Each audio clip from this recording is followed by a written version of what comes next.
Greetings gamers, the Ancient Gamer here. Great to be with you today, talking about Fallout 4 and FPS Boost.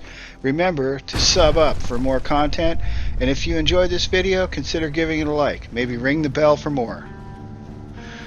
Well, FPS Boost is here for Fallout 4, and a lot of you are probably wondering, does it work? And should I run FPS Boost, or should I run some of the one of the several mods that are available that do basically the same thing, which is unlock the 30 FPS frame cap to allow the game to run at 60 frames per second. Well, first of all, let's just go ahead and thank Microsoft for putting the development and the resources into creating a feature like this for their console. It's really marvelous, and it works as advertised. It does exactly what it says it's going to do, and it takes some of these older games and allows them to run at 60 frames per second, which really gives them a shot in the arm, and that's excellent. But Fallout 4 is one of the rare console games where you can actually get mods for it, and so that kind of makes it an outlier. And in this case, when it comes to Fallout 4 specifically, I'm going to suggest that you use one of the mods available. Specifically, either one of two different mods. The first one is FPS Unlock by Pinkeen, and the second one is, and the one I recommend, is 60 FPS Series X, S and X. 60 FPS for Series S and X. Essentially, these two mods are identical. They work the same way, they do the same thing to the game, and they both work equally well. So it really doesn't matter which one you choose. I recommend Udin's mod because he's actually written several mods like this that give us some choice in terms of how we unlock the frame rate of our game and how we approach the settings of the game. And so for his diligence and his effort, I choose to download his stuff. But really, it's up to you. So why do I recommend the mods instead of FPS Boost for Fallout 4? Well, it comes down to resolution. FPS Boost works really well, but it drops the resolution of the game from its native 4K down to 1080p. And the mods, on the other hand, maintain the 4K resolution and unlock the frame rate to 60 FPS. It's funny because on paper you would think that an Xbox Series X with roughly the same horsepower as an RTX 2080 Super should have no problem running Fallout 4 at 4K 60. And from what I have seen using the FPS Unlock mods, it is able to do that without breaking much of a sweat.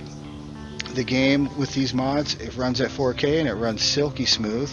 I feel no frame drops. I see no screen tearing. It seems to maintain a nearly completely locked 60 frames per second almost everywhere. And I've been to Diamond City, downtown Boston, been engaged in many an epic firefight, been to the coast, and I have seen virtually no dropping of frames or any kind of difference in the overall smoothness of the game. Just silky smooth everywhere.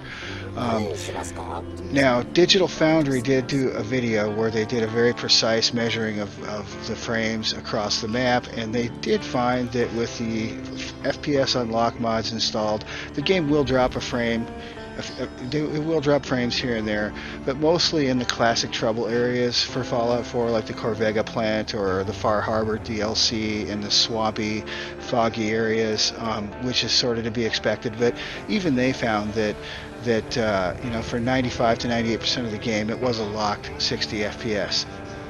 Now, to further expand on this, I loaded up my load order with mods that were pretty heavy on the graphics side of things. Everything from Vivid Fallout to Vivid Weathers, a few high-resolution texture replacers, Green in the Commonwealth, and the game seemed to withstand that just fine. I noticed no change in the smoothness of the game, and it didn't seem to be chugging along at all or dropping frames anywhere. So in other words, if you run these mods, you can add other mods just as you would normally, and your game will withstand it.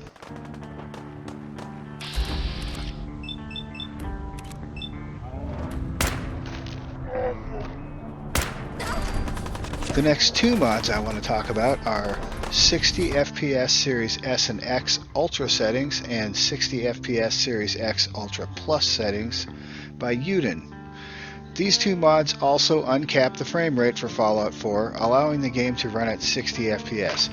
But in addition to that, they tweak the game's .ini file to apply the PC Ultra settings to the console version. These mods are very similar to one another, the difference being that the Series X specific version kicks some of these settings out past Ultra. These mods work, and the results are spectacular. I also play Fallout 4 on PC, with everything set to Ultra, and I can confirm, for the most part, these are the Ultra settings, if not higher. Performance is excellent. Silky smooth, 60 FPS, no screen tearing or obvious frame drops. Adding larger, heavy graphics mods, however, is a totally different story from what I found with 60 FPS Series S and X. I installed my test load order, which includes Vivid Fallout, Vivid Weathers, Green in the Commonwealth, and almost immediately the game's frame rate and feeling of smoothness took a hit. My suggestion is that if you run one of the Ultra settings mods, then just consider that to be your large graphics mod. Ultra settings becomes your graphics mod. The advantage to this is that these files are tiny, less than a megabyte. You get a dynamite looking game while saving a huge chunk of your 2 GB reserve space, which allows you to add mods you couldn't before because you were running so many graphics mods.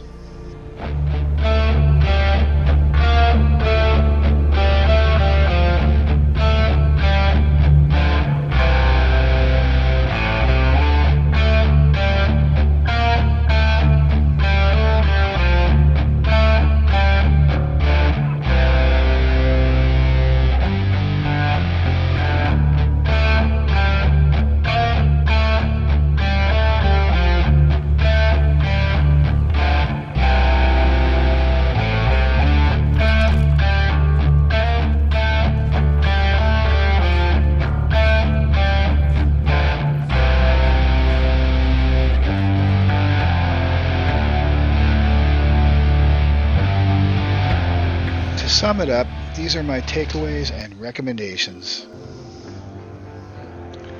If you are gaming on a 1080p TV or don't care about mods or resolution and just want the 60 FPS experience, use FPS Boost. It works great.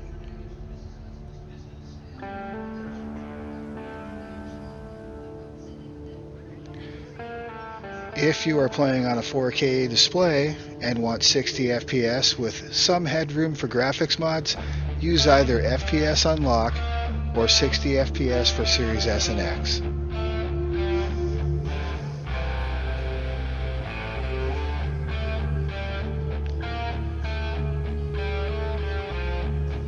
If you want the highest graphics settings at 4K 60 without running a lot of graphics mods, use one of the Ultra settings mods. You will conserve a bunch of reserve space.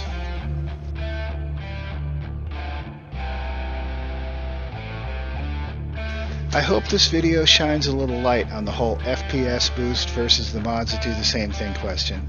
If you enjoyed the video or found it useful, please give it a like and subscribe to the Ancient Gamer channel for more. I am the Ancient Gamer, and I'll be back with more soon. In the meantime, remember, it's all about the games. Enjoy the games.